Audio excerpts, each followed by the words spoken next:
Hello everyone, welcome back to my YouTube channel. আশা কৰো সকলো ভালে আছে আৰু আজি মই আপোনালোকৰ লগত এটা স্কলাৰশ্বিপৰ বিষয়ে ক'ব গৈ আছো আৰু হেতু হৈছে ভাৰত চৰকাৰৰ শিক্ষা মন্ত্ৰালয়ৰ অধীনত থকা এটা স্কলাৰশ্বিপ যেটো নাম হৈছে NMMS মানে নেশনাল মিনছ কাম মেৰিট স্কলাৰশ্বিপ এক্সামিনেশ্যন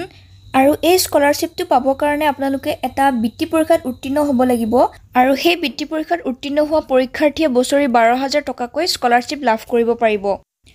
আৰু এই স্কলাৰশ্বিপটো এপ্লাই কৰিব কাৰণে আপোনালোকে বিদ্যাৰ্থী নামৰ এটা মোবাইল এপ ডাউনলোড কৰিব লাগিব বা আপোনালোকে www.madhyamik.assam.gov.in এইটো ৱেবছাইটৰ যোগেদিও এপ্লাই কৰিব পাৰিব আৰু এইটো স্কলাৰশ্বিপৰ সুবিধা কেৱল অষ্টম শ্ৰেণীত অধ্যয়ন কৰি থকা ষ্টুডেণ্টৰ কাৰণে হয় মানে ক্লাছ 8ত পঢ়ি থকা ল'ৰা ছোৱালীয়েহে এপ্লাই কৰিব পাৰিব আৰু চৰকাৰী স্কুলত পঢ়ি থকা ল'ৰা ছোৱালী হ'ব লাগিব আৰু ইয়াতে অতি সুন্দৰকৈ লিখি দিছে যে students of class 8 studying in government local body and govt aided are only eligible আৰু এইটোৰ সুবিধা পাব কাৰণে মিনিমাম 55% মাৰ্কছ থাকিব লাগিব ক্লাছ 7ত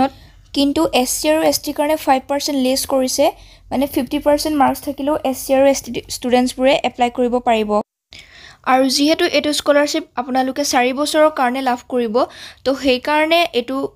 আপোনালোকে ক্লাছ 9 আৰু ক্লাছ 11ত 55% মাৰ্কছ ৰাখিবলৈ চেষ্টা কৰিব লাগিব আৰু ক্লাছ 10ত 60% ৰাখিবলৈ চেষ্টা কৰিব লাগিব আদাৰৱাইজ স্কলাৰশ্বিপটো কেনসেল হৈ যাব পাৰে আৰু এছচি আৰু এছটি কাৰণে 5% লেছ হৈছে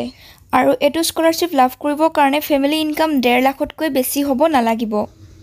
আৰু এৰ সিলেকশন প্ৰসেসটো লিখি দিছে যে a written examination of multiple choice questions will be held on 18 December 2022 for the selection of candidates under NMMS scholarship scheme so ইয়াত কৈছে যে এমসিকিউ বেসড পেপাৰ হ'ব 18 ডিসেম্বৰত এটো এক্সামটো হ'ব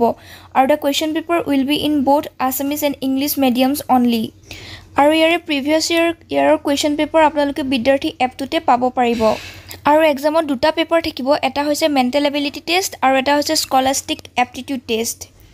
আৰু স্কলাৰশ্বিপটো পাব কাৰণে মেন্টেল এবিলিটি টেষ্ট আৰু এপ্টিটিউড টেষ্টত 40% মাৰ্কছ পাব লাগিব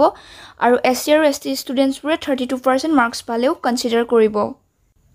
আৰু এই স্কলাৰশ্বিপটো এপ্লাই কৰাৰ কাৰণে আনৰিজাৰ্ভ আৰু ওবিসি ক্যাটেগৰীৰ কাৰণে 200 ফিজ পেমেন্ট কৰিব লাগিব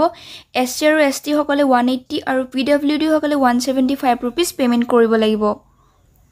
আৰু স্কলাৰশ্বিপটো এপ্লাই কৰাৰ কাৰণে লাগিব পাসপোৰ্ট ফটো তাৰপিছত লাগিব সিগনেচাৰ আৰু লাগিব কাষ্ট সাৰ্টিফিকেট আৰু লগতে যদি কিবা ডিসএবিলিটি আছে তেতিয়া ডিসএবিলিটি সাৰ্টিফিকেট লাগিব আৰু লাগিব ডিক্লাৰেচন এখন ফৰ্ম লাগিব হেতু মই আপোনালোকক ডেসক্ৰিপচন বক্সত দি দিম আৰু এই ডিক্লাৰেচন ফৰ্মখন আপোনালোকে ডাউনলোড কৰি প্ৰিন্ট আউট কৰাই ল'ব আৰু তাৰ পিছত এইখন ফিল আপ কৰি আকৌ স্ক্যান কৰি আপলোড কৰিব লাগিব আৰু এটো স্কলাৰশ্বিপ এপ্লাই কৰাৰ লাষ্ট ডেট হৈছে 27 নৱেম্বৰ 2022 তো আপোনালোকে অতি সোনকালে এটো এপ্লাই কৰক আৰু ইয়াৰ সুবিধা লাভ কৰক